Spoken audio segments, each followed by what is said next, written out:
I think most of you know that there are some people who get up early on a Saturday, i.e. 9 o'clock, and we sit together and for about 15 minutes, and then we have a chat afterwards as well. And I was telling them about a time that that Cecily and I came to Spain, and we were looking for an escape, someplace we could escape to, a place that didn't have a phone. Because work was really busy, you know, and my Buddhist stuff was really busy, you know. And we were searching around to find some shack that we could escape to, you know. And towards the end of one day, we were staying in a little resort thing in Vera, which is by the sea, and finished looking at whatever properties we were looking at, and we came back to the resort, and there was a little pool and a sun lounger. So I lay down in the sun lounger, you know, and I think this happens to everybody, you know. You suddenly realize something, you know, and I realized something, you know, which was that right now I didn't need to do anything. Right? It was wonderful. I got all these teachings about meditation and unaltered and all the rest of it, but to actually suddenly discover that I could leave my mind alone, it was really wonderful, you know. But I had a choice. I could have found somewhere to log in and do some more work. I could have studied some Buddhist texts. I could have leafed through some more estate agent brochures. But I decided just to leave everything alone. And to quote Martin Luther King, free at last. It was wonderful. So when we meditate, is there something? If you're hearing a noise, it's my next door neighbour in having a animated conversation with somebody in Spanish. I don't think it's anything else. Okay. So when you practice meditation, you actually have this choice as well, right? But you need to ask yourself the question, do you want to be free? You know, freedom won't just happen. You have to practice it. You have to practice it. You have to practice leaving your mind alone. Most of the time, you don't have that option. Most of the time, you're busy at work. You're studying the text. You're leafing through the brochures. Do you understand? With your mind. So, but whenever you are present, which is why we create this circumstance and situation where we just stay quiet for a little while and allow ourselves to become present. So whenever you are present, when you're there, you have a choice. You can just leave your mind. Remembering this is what's called mindfulness.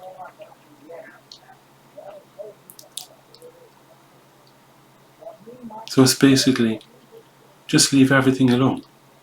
Don't follow after thoughts. Don't block thoughts. Be aware of your mind. Okay? And now we do the real meditation.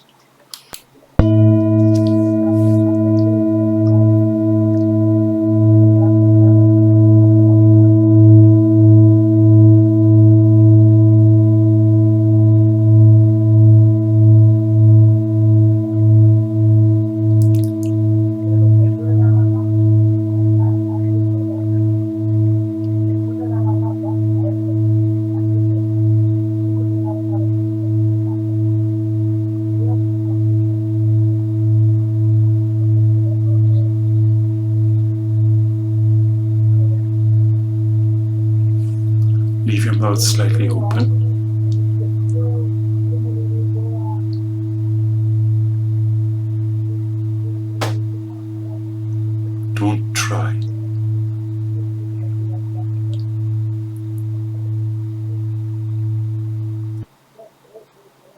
Just see.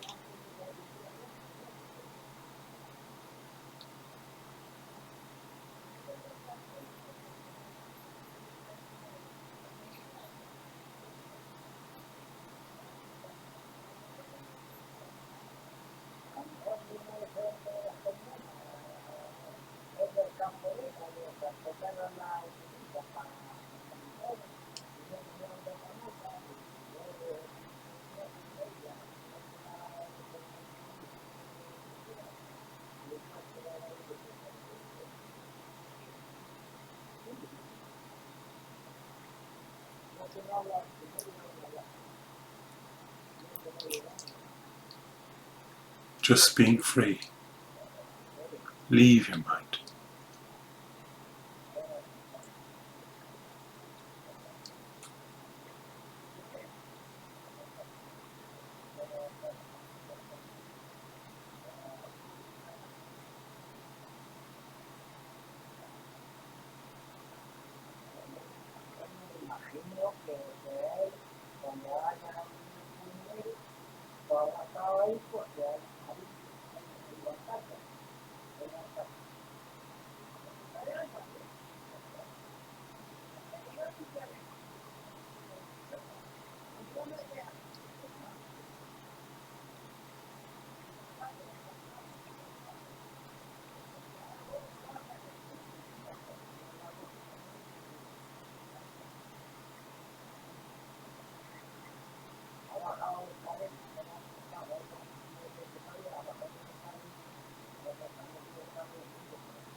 Don't engage. Leave it open.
When you leave your mind alone, you discover there's nothing wrong.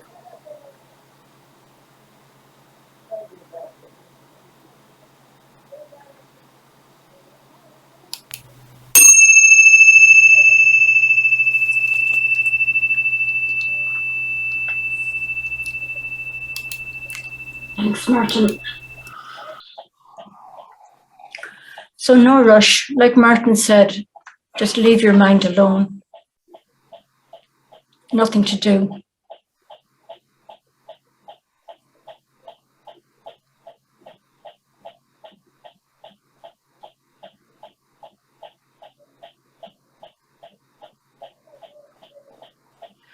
You know about leaving your mind alone. If your mind gets busy, you have your mouth slightly open. So you just feel a breath going in and out. And I just dropped the method as well. Nothing to do. So what we'll be doing now, okay, we've begun listening to the teachings and hearing them. And what we're going to use tonight is another one of the Tibetan Buddhist wisdom tools. It's called contemplating and reflecting. What that means is thinking about what the teachings mean for us in our own experience. As far as possible, this should be like about the personal relevance of the teachings, what they mean for you. There won't be any right answers. We're really kind of getting to know our own minds and exploring our own minds. Exploring our own experience of things. And to do this, I'll be guiding you. I'll be asking a question, and then first of all, giving a teaching or a statement as something to focus on. And I'll be repeating the statement as well, so you don't need to worry about writing it down or anything like that. Tonight, we're basing it on Buddha began to realize that there was a sane, awake quality within him, which manifested itself only in the absence of struggle. I liked what you said, Martin, about being on the recliner and realizing you've nothing to do. You know, no emails, no work, no brochures, nothing, just nothing to do. I'm tempted to tell a story, but I'll leave that to the end. And I'll be guiding you in steps. And the process is that we ask questions and think deliberately. This is like thinking with awareness or with mindfulness, remembering that we're thinking. Asking questions like, is this true? And what does it mean in my experience? Then, like, we'll be discovering there's nothing to do. We can just drop the ideas, whatever deliberations, images we had, and then rest for a few moments. And I'll alternate the steps a couple of times, just really taking our time. And please just take this at your own pace as well.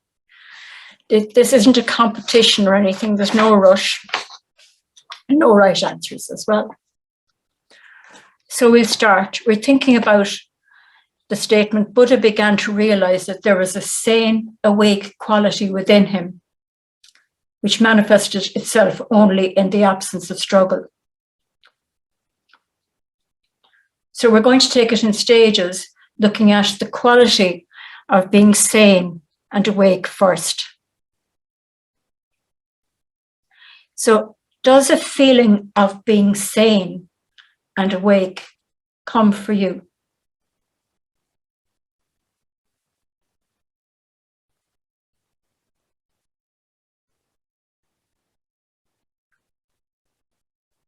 Can be at any time.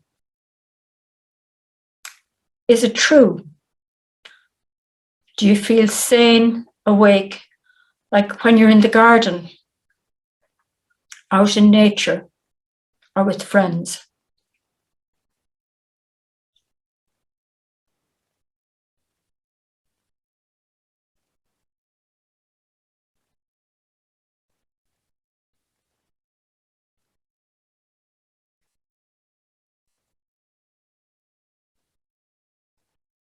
A sane, awake quality that manifests. Now, what does being awake, feeling sane, feel like?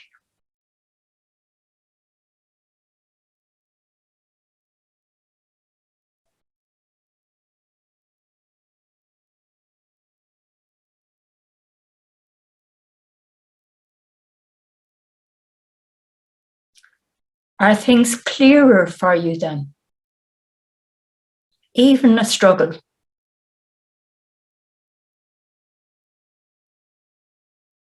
Like you can see clouds in the sky.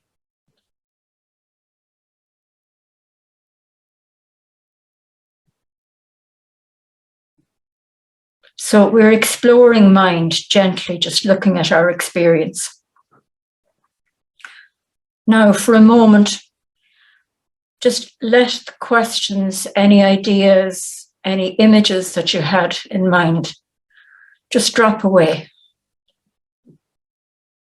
Rest, not trying to do anything.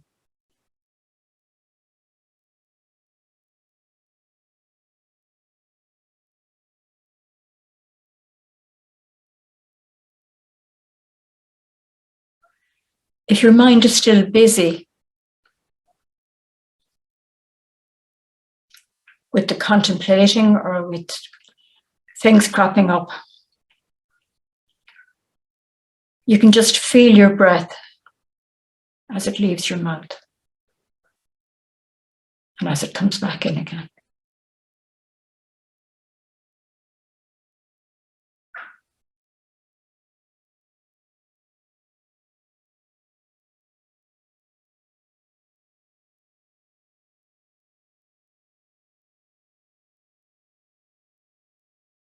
Nothing to do.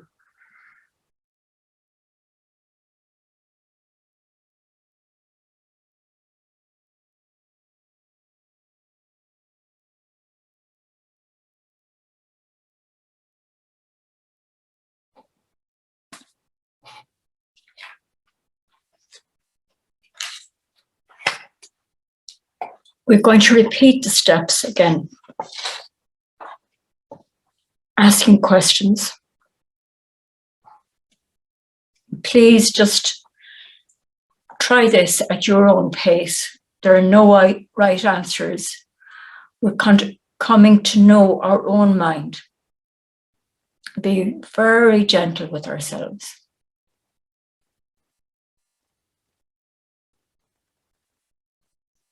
So looking at, Buddha began to realize that there was a sane, awake quality within him.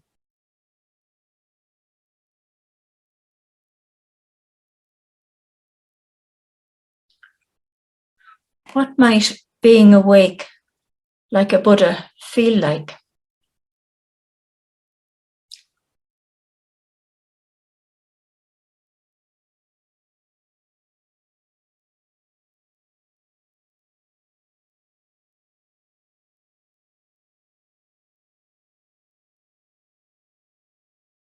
How would it look?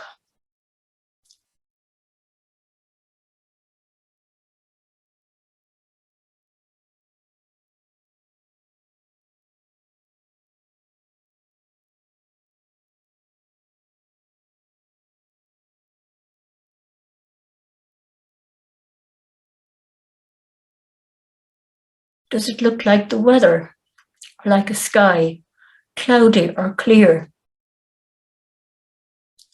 So being awake, how does that look?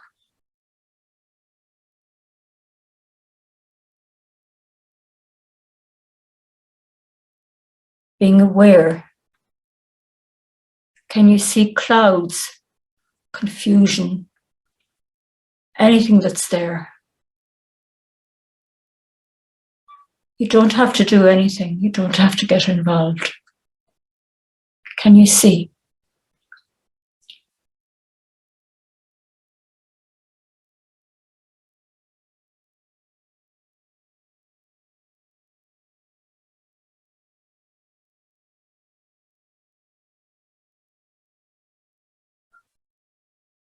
Now, if you're in doubt, and this is something that happens to me a lot, if you're in doubt wanting to get it right, that's just so normal.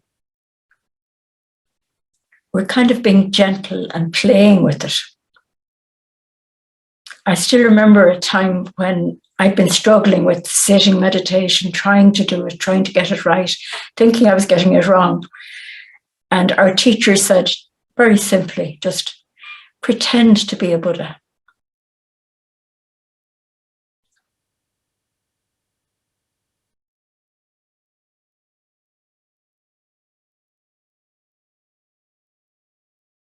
Sane, awake,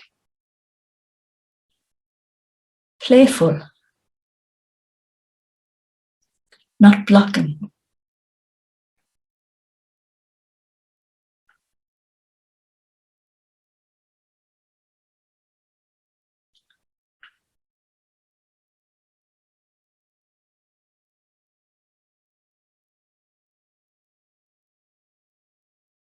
Now, let the thinking drop away.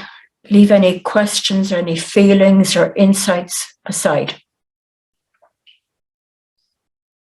They might still pop into mind, but if your mind, that's fine. If your mind gets busy or involved with them, just feel your breath as it goes in or out of your mouth.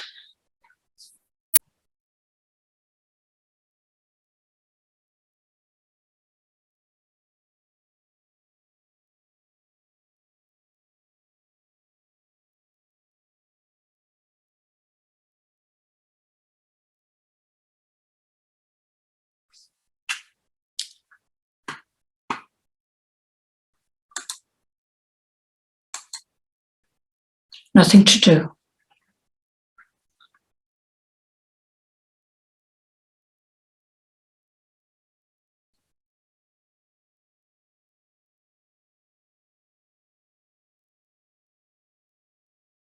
When we drop the method like this, you're still there, aware.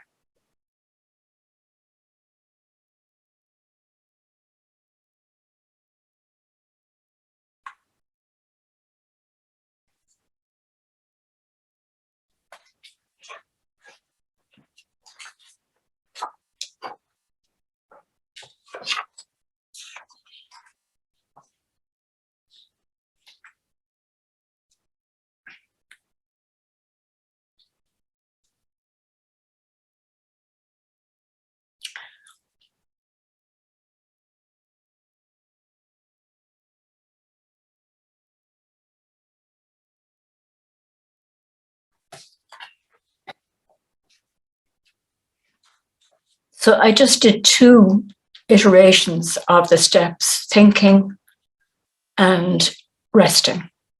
Okay.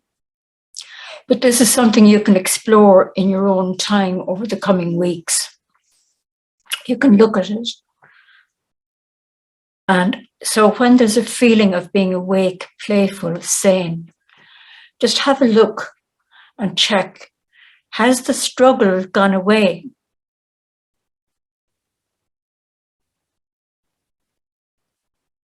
Even for a moment. You don't need to figure this out right now. It's something you can think about. I'll send this to you in a note tomorrow. Does the struggle come back?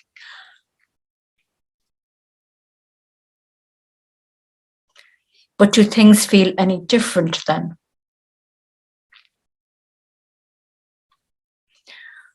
What's nice about feeling awake or sane?